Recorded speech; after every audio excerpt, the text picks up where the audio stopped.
working part-time for the Egyptian Exploration Fund, whose chief excavators were Flinders Petrie of London and Professor Edouard Naville from Geneva. In 1890, the Exploration Fund established the Archaeological Survey to document new discoveries before they were damaged or destroyed by the weather, visitors, or robbers. During the first season, Newbery was one of 3 men working on surveying and documenting tombs dating from around 2000 BC at the site of Beni Hassan. Mrs. Margaret Amherst was among the donors to the survey work, and, as she had been impressed by young Howard's artistic skills, recommended him to join Egyptian Antiquities Service. William Amherst had taken an interest in Petrie's excavations in Amarna and offered further financial support in exchange for a share of the artifacts for his collection. In an agreement negotiated by Newbery and finalized on the 2nd of January, Carter would serve as Petrie's agent, working on a designated sector for Amherst, which included the Great Temple. After accompanying Petrie to Akhenaten's tomb in late January, Carter produced several illustrations of the site to accompany a report in the British newspaper The Daily Graphic. Carter had been in Egypt as an artist, and he only received around a week's worth of instruction and excavation from Petrie before being left to the job, though the long walks he would take with Petrie across the Amarna plain would have given plenty of opportunity for Carter to learn from the great Egyptologist. Though his initial excavations found little of note, with the help of a team of local diggers, he would later find fragments of statues of Akhenaten and his wife, Queen Nefertiti. Carter's first season of excavations ended on an unhappy note after he learned of the death of his father on the 1st of May. By the end of the month, after packing their discoveries in 160 cases and sending them ahead, Petrie and Carter left for Cairo. In the meantime, Newbery had re-established himself as surveyor of the Archaeological Survey after the departure of Fraser and Blackton. Having completed his work with Petrie, Carter agreed to help Newbery ink the tracings from the tombs from Beni Hassan and Deir el-Bersha. Returning to Egypt in December 1892, Newbery, Carter, and a new team from the Archaeological Survey worked at Beni Hassan and Amarna, only to be denied permission from the new Director General of the Antiquities Service. Carter was then ordered to Cairo by the Egypt Exploration Fund to help document fragile papyri from a site on the Nile Delta discovered by Edouard Naville the previous year. After spending the best part of a month locating the papyri chambers, he had not received a permit from the Antiquities Service and rejoined Newbery by the middle of April, working on tombs at El Sheikh Said and later returning to Deir el-Bersha, making coloured copies of paintings and hieroglyphic inscriptions. Carter's work would find its way into the Archaeological Survey's 3rd and 4th volumes from Beni Hassan and all 4 volumes of its work at el-Bersha. However, at the end of the 1893 season, the Archaeological Survey decided to cease fieldwork operations due to a lack of funds, placing Carter's future in jeopardy. Carter was rescued from the uncertainty of his employment by securing a position assisting Edouard Naville at Deir el-Bahari, the mortuary temple on the west bank of the Nile near the Valley of the Kings, opposite the ancient Egyptian capital of Thebes, modern-day Luxor. Naville had begun work on the site in February 1893 and spent much of the season clearing away the debris of 3 millennia. After joining Naville in December, Carter was responsible for copying the magnificent wall reliefs of the mortuary temple of Hatshepsut, the female pharaoh of the 18th dynasty who ruled during the first half of the 15th century BC. No longer working alongside Newbery, he abandoned the tracing technique and instead made his copies freehand. While Naville admired Carter's artistic skills, he complained that he was not working quickly enough, and Carter recommended sending for his elder brother, Verney, who arrived in February 1894. The two Carter brothers worked on the site until the end of April, but Verney would make no further contribution to the project after finding it difficult to cope with the Egyptian climate. Over the next 5 years, Carter worked with a number of different assistants whom he recruited through the network of artists maintained by his siblings in London. The work was published in the 6 volumes of the Temple of Deir el-Babari, featuring 174 plates illustrated by Carter and his associates. In addition to his artistic duties, Carter occasionally supervised clearance work, helped to return rescued fragments to their original positions, and also served as the team's photographer.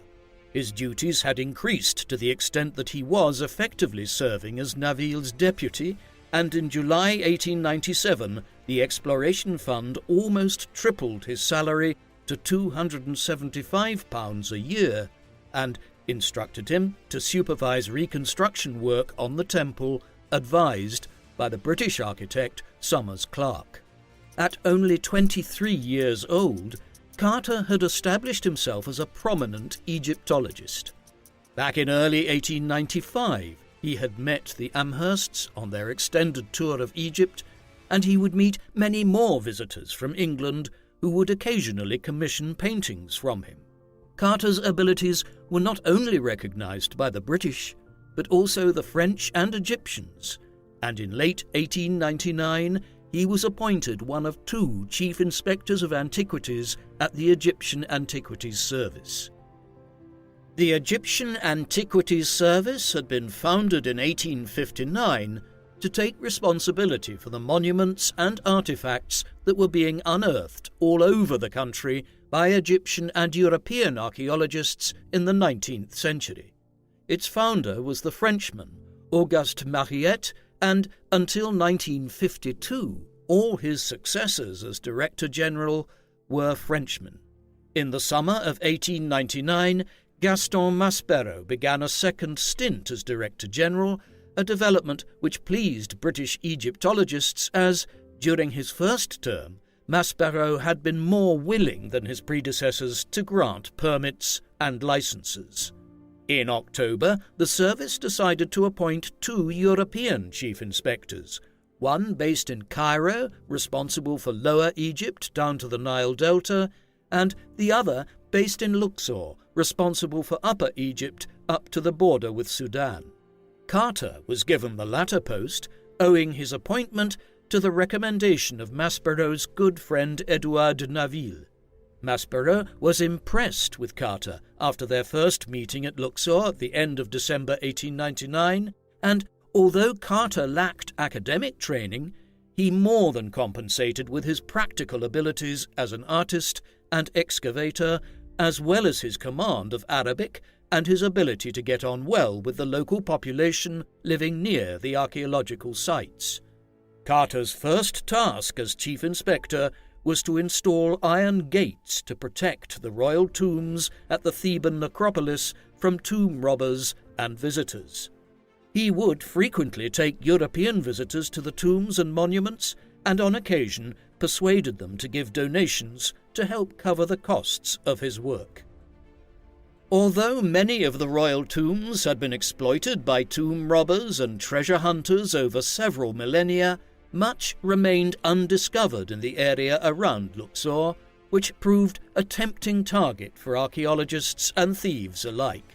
Carter's duties as inspector therefore involved tracking down stolen items and apprehending thieves whenever possible. Many such artifacts would be brought to unscrupulous antique dealers, who would then sell them on to unsuspecting wealthy European visitors. Though Carter intercepted many suspected stolen objects in his investigations, he allowed their purchasers to keep them. Some stolen items would eventually make their way to the Cairo Museum after being purchased from dealers using Egyptian state funds. The Antiquities Service was responsible for building up the collection of the Cairo Museum and typically demanded a 50% share of the finds from each dig, with the other half going to the excavator and, eventually, into the collections of their private financial sponsors or those of public museums. Carter had a part to play in the division of these discoveries and used his influence to ensure that certain items from excavations led by Newbery would find their way to the Amhersts. In June 1903, Carter was also accused by a Dutch antiquities dealer of turning a blind eye to tomb robbers whose loot would eventually be purchased by the British Museum. But with over 500 miles under his jurisdiction, he could not be expected to be everywhere at once. During his 4 years in Luxor, Carter worked on the great temple of Ramesses II at Abu Simbel, shoring up one of the giant statues which tourists were accustomed to climbing on for photographs. At Abu Simbel, as at several tombs in the Valley of the Kings, Carter installed electric lighting, which not only improved the visitor experience, but caused less damage to the paintings and reliefs compared to the candles and torches visitors were accustomed to using. As chief inspector, Carter was also responsible for supervising all the excavations taking place within Upper Egypt, and he took a particular interest in the excavation led by Lady Mary Cecil, the eldest daughter of William and Margaret Amherst, who would succeed to the title of Lady Amherst after her father's death in 1909. In 1901, Cecil had received permission from Carter to carry out excavations of important tombs near Aswan, and both Carter and Maspero were impressed at Lady Cecil's diligent documenting and reporting of her discoveries. In 1904, the Egyptians working for Lady Cecil uncovered several rare pieces of papyri in the Aramaic script dating from the Persian rule over Egypt in the 5th century BC. Carter took photographs of the papyri, which were intended for Didlington Hall, but went instead to the Cairo Museum. Despite his numerous duties as inspector, Carter also obtained permission from Maspero to carry out his own excavations. It was the dream of all archaeologists working in Egypt to discover a fully intact royal tomb that had been undisturbed for thousands of years. Back in late 1898, while he was working at Deir el-Bahari, Carter's horse stumbled and fell after coming across a hole, which Carter suspected was the entrance to a tomb. In January 1900, almost as soon as he had begun working for the Antiquities Service, Carter began excavating what turned out to be a sloping shaft, 150 meters in length, leading to a burial chamber. The work was not completed until the end of the year, and Carter was bitterly disappointed to find that the chamber was largely empty, though his team did find a large sandstone statue of a king seated on his throne. Carter established that the tomb had been built for King Mentuhotep II from the 21st century BC. The same king was responsible for a vast mortuary temple at Deir el-Bahari, directly beneath that of Hatshepsut's, and the structure that Carter discovered may have been a decoy or dummy tomb. Carter continued excavations in the Valley of the Kings, financed by the American businessman Theodore Davis, and in early 1903 he discovered his first royal tomb, that of Thutmose IV of the 18th dynasty, where they found an empty sarcophagus and part of a war chariot. In 1903 and 1904, Carter also worked on tomb number 20 in the Valley of the Kings, where he found the sarcophagi of Queen Hatshepsut and her father, Thutmose I. Egyptologists now believe that the tomb had initially been excavated for Thutmose, and Hatshepsut had enlarged it for her own burial, but Thutmose's body was later removed to a new tomb while Hatshepsut's successors removed her mummy to a less prominent tomb. Indeed, Carter had also discovered a new tomb designated number 60, where 2 female mummies were found. Though Carter did not consider it worthwhile carrying out further work on this smaller tomb, one of the mummies has been identified as Hatshepsut's wet nurse, and the other, which was tested by the Egyptian Museum of Antiquities in 2007, is believed to be the Queen herself. After 5 years in Luxor, in September 1904, Carter became Chief Inspector of Lower Egypt, based in Cairo, in a job swap with James Quibell. Within a few months of starting his new position, Carter was involved in the so-called Saqqara affair on the 8th of January.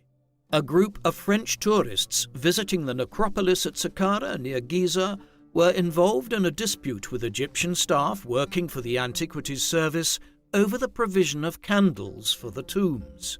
The Egyptians refused to give a refund to the French party, who responded by beating some of the staff. By the time Carter arrived, the dispute was still underway, and he gathered a small group of men to reinforce his guards. A violent fight broke out between the two groups, and a number of men were injured from both parties. The French reported the incident to the police, blaming Carter for ordering the Egyptians to beat them up, while Carter complained about the destruction of Egyptian government property.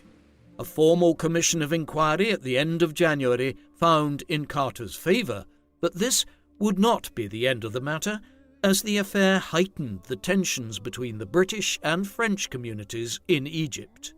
The French resented the British for exercising de facto political control over the Egyptian government, while the British resented the French for their preferential position on cultural matters. Despite efforts by Maspero and the British Consul General Lord Cromer to effect a compromise by asking Carter to express his regrets about the incident to the French Consul General, Carter stubbornly defended his position and threatened to resign from the Antiquities Service if the Frenchmen were not punished. Both Theodore Davis and Edouard Naville begged Carter in vain to show some flexibility. But in mid-February, Carter received letters from Maspero informing him that his Inspectorate of Lower Egypt was to be reduced in size and renamed the Inspectorate of the North, and he was to move his base from Cairo to the town of Tanta, located around halfway between Cairo and Alexandria. Though Maspero was desperate to retain Carter's services, he approved his request for a 3-month leave beginning a week after his arrival at Tanta on the 13th of March.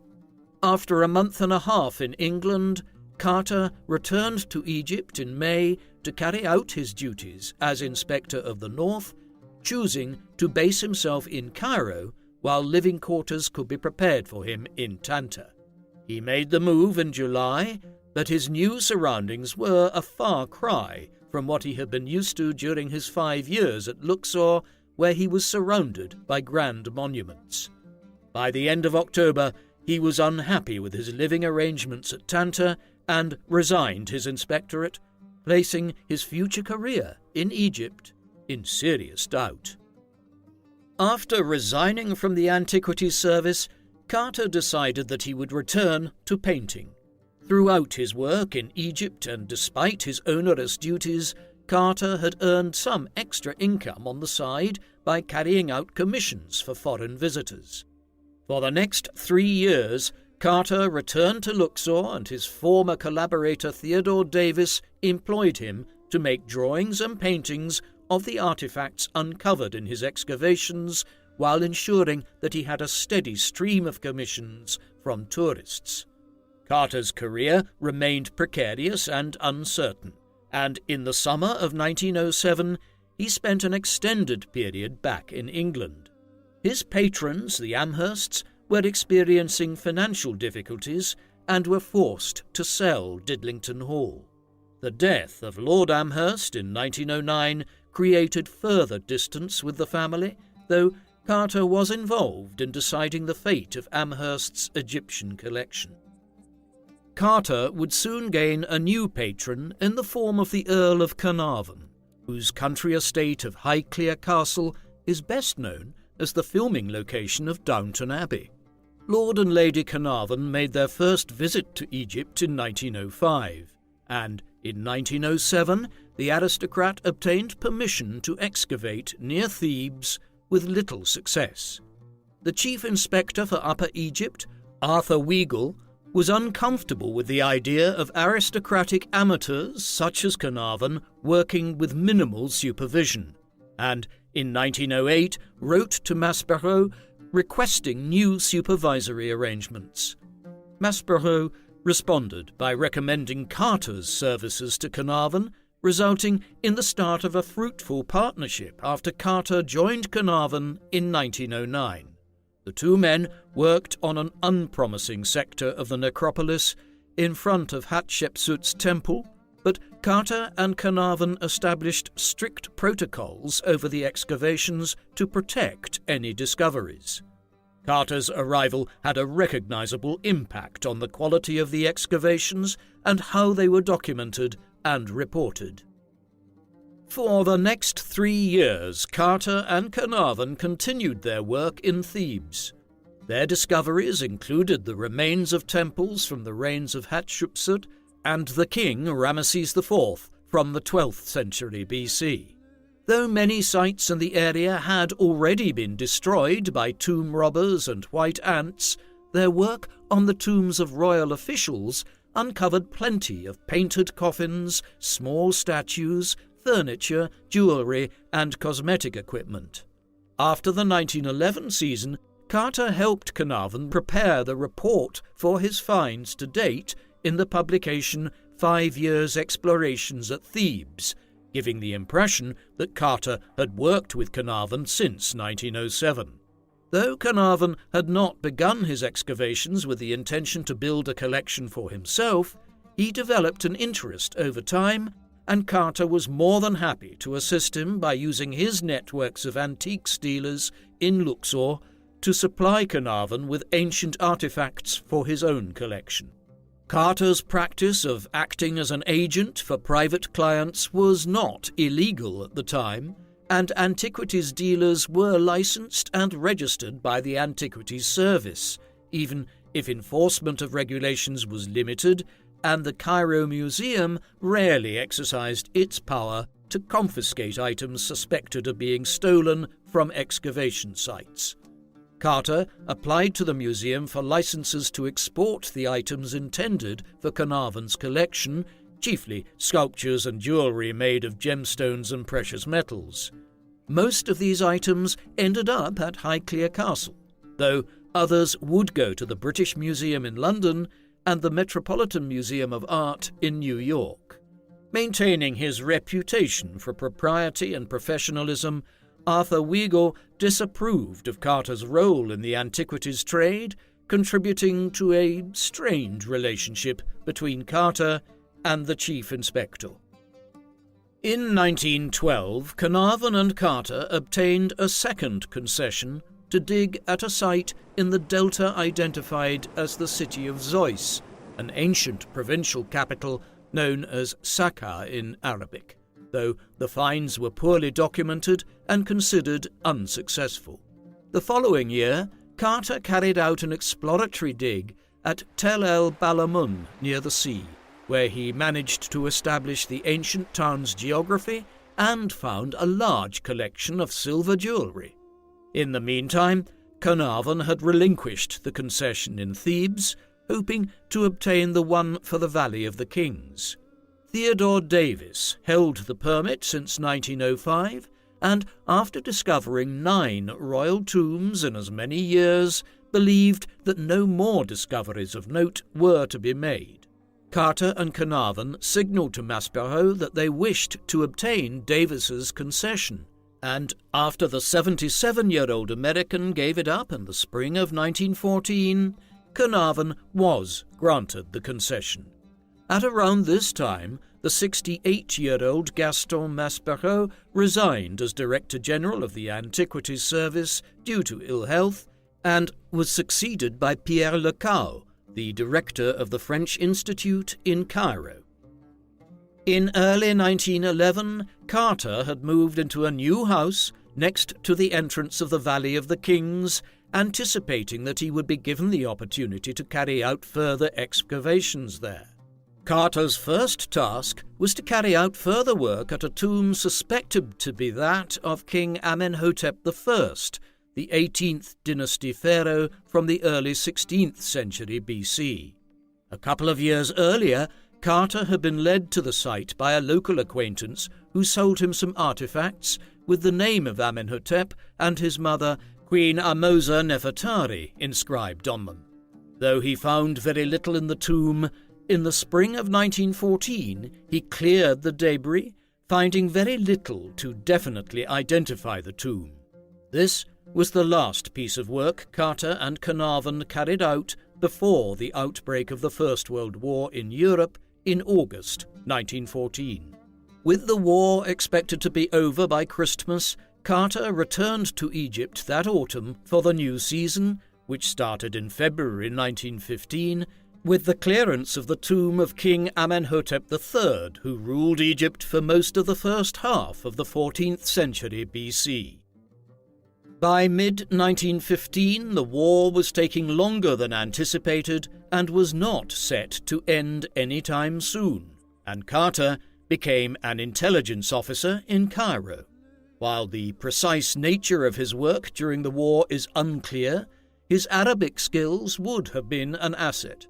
Carter's work seems to have been intermittent, since he frequently went down to Luxor to check on the sites and the activities of the antiques dealers, especially as security of the sites was diminished in wartime, while the absence of competition from European travellers enabled Carter to pick up bargains for Carnarvon's collection, as well as the Metropolitan Museum and the Cleveland Museum of Art.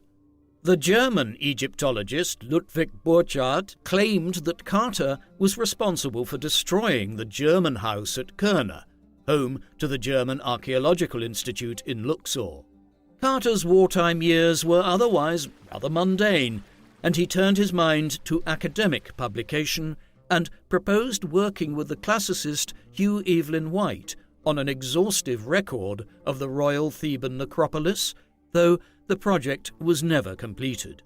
From 1916 to 1918, Carter collaborated with Alan Gardiner, the editor of the Journal of Egyptian Archaeology, published by the Egypt Exploration Fund, supplying articles on the artifacts he found while working with Carnarvon.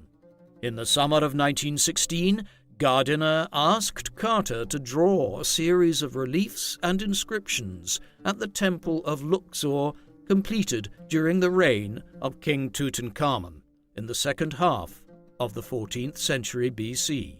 Carter made 15 plates by the spring of 1917, but the project was never completed and remained unresult of the Times deal and the visitors. The entrance to the burial chamber was guarded by 2 life-size statues, and its opening was scheduled for the 16th of February 1923. Luxor was full of tourists and journalists in keen anticipation of the great reveal. After 2 hours chiselling at the doorway, Carter entered the burial chamber, followed by Carnarvon and Lecoux, and a distinguished set of archaeologists and government officials. Over the following days, other dignitaries were invited to the chamber, including Queen Elizabeth of the Belgians and Viscount Allenby, the British High Commissioner to Egypt, who had previously served as Commanding General of the British Army in the Middle East during the First World War. While Lucas and Mace had been relatively undisturbed in their work in the tomb of Setos II, both Carter and Carnarvon were the focus of attention for the press and influential visitors. Having worked on the site for 4 months, at the end of February, an exhausted Carter and the team took a short break from work, filling in the tomb and shutting the laboratory at Setos's tomb. The pause in work may also have been prompted by the tensions between Carter and Carnarvon, which could have been exacerbated by rumours of an affair between Carter and Carnarvon's daughter, Lady Evelyn. By the end of February, the two men were reconciled, and the work on Tutankhamun's tomb could continue. The plan was to continue conservation work on the items taken from the antechamber before undertaking further work on the burial chamber. Carter had established a meticulous, albeit complicated, system of documenting all the finds, featuring record cards, photographs by Burton, and additional notes from Mace and Lucas, all of which were intended for publication in a scholarly report. As the work progressed, some items were ready to be sent to the museum in Cairo, though no decision had yet been made on how to divide the artifacts between Carnarvon and the Cairo Museum, and on the 14th of March, the Carnarvons left Luxor for Cairo to discuss the matter. Lord Carnarvon had been bitten by a mosquito in Luxor, a bite which became infected after a razor cut, with the illness progressing from blood poisoning to pneumonia, and on the 20th of March, Carter left for Cairo to accompany his bedridden patron. Carter remained in Cairo following the arrival of Lady Carnarvon on the 26th and was present when Carnarvon died on the 5th of April 1923. Carter had not only lost a patron, but a friend, though Carnarvon's widow Lady Almina would retain her late husband's permit, allowing work on Tutankhamun's tomb to carry on.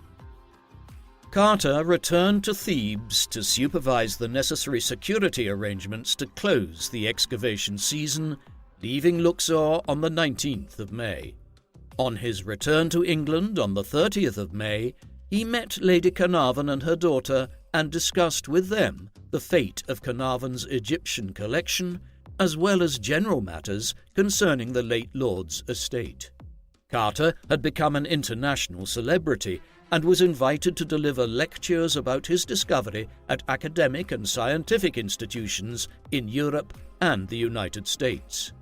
His lack of experience initially prompted him to decline many such invitations, but he delivered his first lecture in September at the Royal Scottish Geographical Society in Edinburgh, while a series of 3 further lectures were given in London later that month.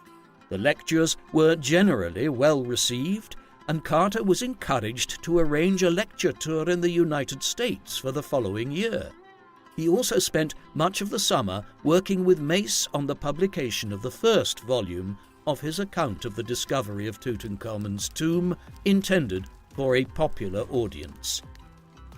Carter returned to Egypt in October 1923, hoping to continue work on the tomb based on an agreement signed by Lady Carnarvon and the Antiquities Service, which restricted Carter's work to the tomb itself, with responsibility for the rest of the valley reverting back to the government. However, he would soon find his work for the season disrupted by a dispute with the Egyptian authorities. The difficulties had arisen after political developments in Egypt, where Sultan Ahmed Fuad had been proclaimed King Fuad I in March 1922, while a new constitution was adopted the following April with universal male suffrage. Though Lord Allenby retained considerable control over the country as British High Commissioner, it was widely expected that nationalist politicians would take charge in the 1924 elections. In late October, before getting the opportunity to reopen the tomb, Carter was already facing difficulties from the press. Earlier in October, he agreed with the Antiquities Service that Arthur Merton, formerly of the Times but now on Carter's staff, would give a daily press briefing in the evening to the Times and one to the Egyptian press the following morning, in order to ensure that news arrived in London and Cairo at the same time, an arrangement which was protested by the rest of the international press. A further dispute with the Antiquities Service over the extent of government supervision delayed the resumption of work until mid-November, but a disagreement about visitor numbers prompted Carter to threaten to withdraw his team from the tomb. Carter stubbornly resisted a demand from the Antiquities Service to provide a full list of staff working on the tomb, recognizing that Arthur Merton was the intended target. With much of his time taken up by such disputes, it was only on the 21st of December that Carter and his team started dismantling the shrines enclosing the sarcophagus in the burial chamber. On the 3rd of January, the quartzite sarcophagus was uncovered, but the Antiquities Service complained that a Times journalist had visited the tomb without permission, and no Egyptian inspector was present at the opening. These issues delayed the official opening of the sarcophagus to the 12th of February 1924, in the presence of Egyptian government ministers and other dignitaries. After removing the granite lid of the sarcophagus, Carter and Mace unravelled the linen shrouds covering the coffin until a full-length image of King Tutankhamun was revealed, to the delight and wonderment of those present. Within less than 24 hours of the opening of the sarcophagus, work ground to a halt after Carter was informed by Muhammad Pasha Zaghloul, the Undersecretary of State in the Ministry of Public Works in charge of the Antiquities Service, that a planned viewing on the 13th of February for the wives of dignitaries was banned by the minister. At noon on the 13th, a furious Carter announced that the tomb was to be closed to visitors with no further work carried out. Though Lacau regretted the decision in private, he made no effort to persuade the ministry to change its mind and defended the Egyptian state. In a mirror image of the Saqqara affair, Carter was now defending the interests of foreign visitors against the Antiquities Service. Carter exhibited a similar level of stubbornness as he had 2 decades earlier by suing the service for his right to work on conditions granted by Lord Carnarvon's initial concession. He could count on the support of several prominent friends and collaborators in this endeavour, including Alan Gardiner and Percy Newberry. During this latest impasse, Arthur Callender and Arthur Mace would leave Carter's team, and on the 20th of February, the Ministry of Public Works cancelled Lady Carnarvon's permit and instructed Lacau to reopen the tomb. Carter responded by initiating a second lawsuit, and the matter remained unresolved when he left Egypt on the 21st of March in advance of his American lecture tour. On the 12th of April, Carter left Southampton for New York, where he received an enthusiastic public reception and remained the focus of considerable press attention throughout his time in North America. On the 23rd of April, he began his series of public lectures at Carnegie Hall, where he would speak about the discovery of the tomb as well as the finds uncovered during the recently curtailed season.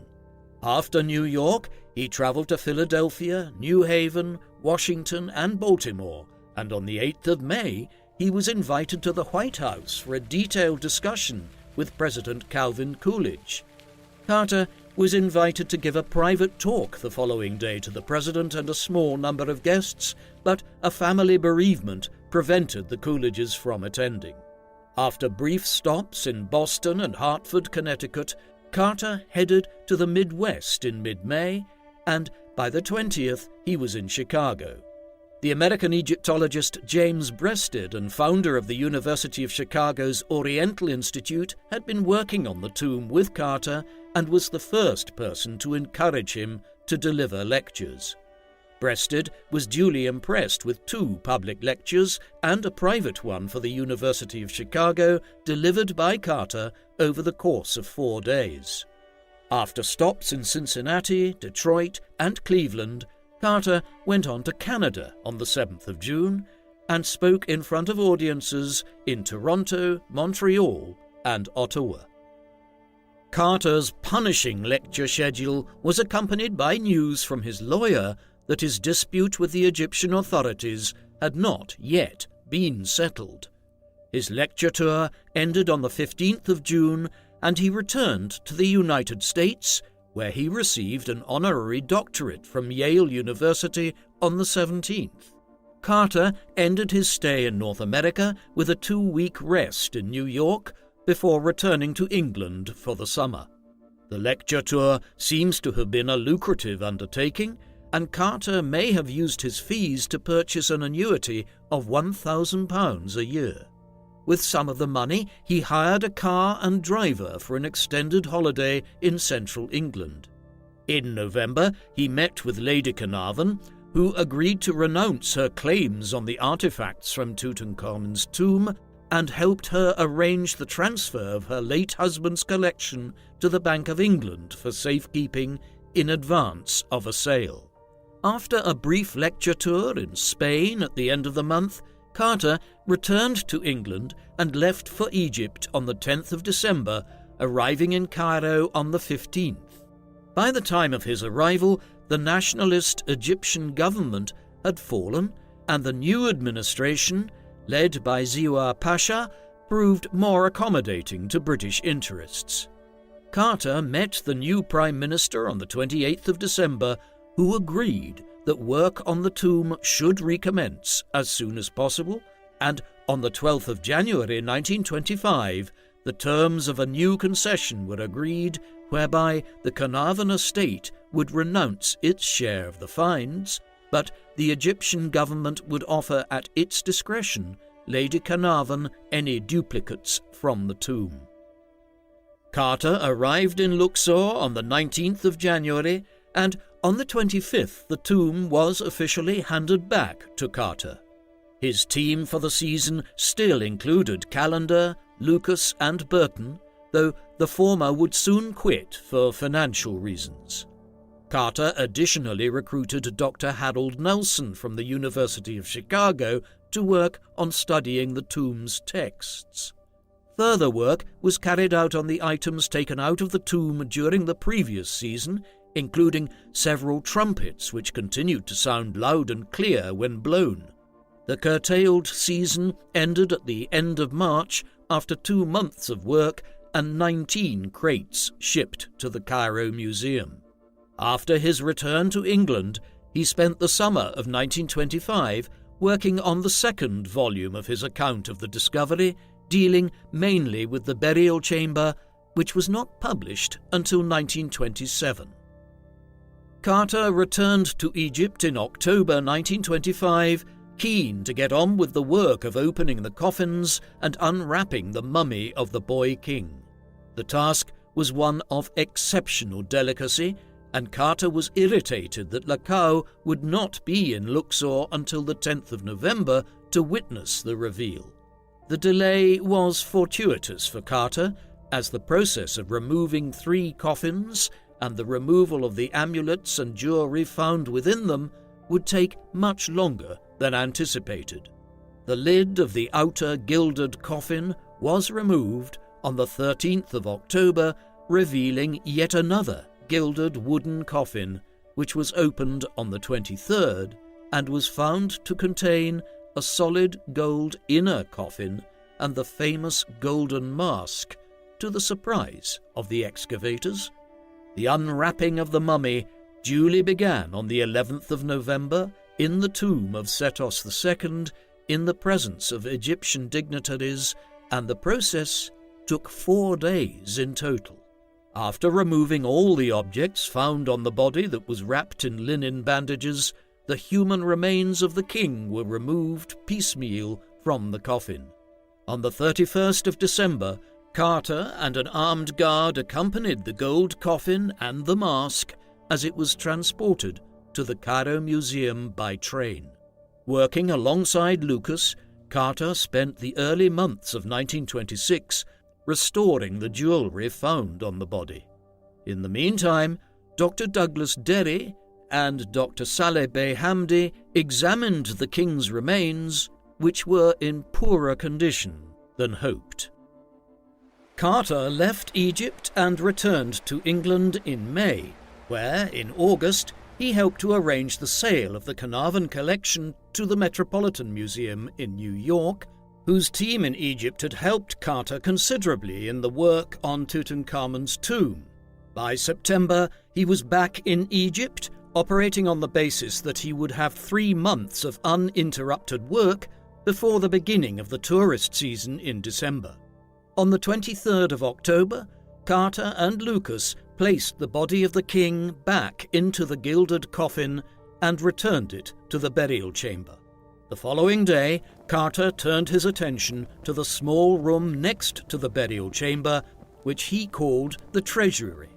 In addition to the large statue of the jackal god Anubis, the most important object in the room was a box, inside of which were the 4 canopic vessels containing the king's internal organs and decorated with the heads of 4 goddesses.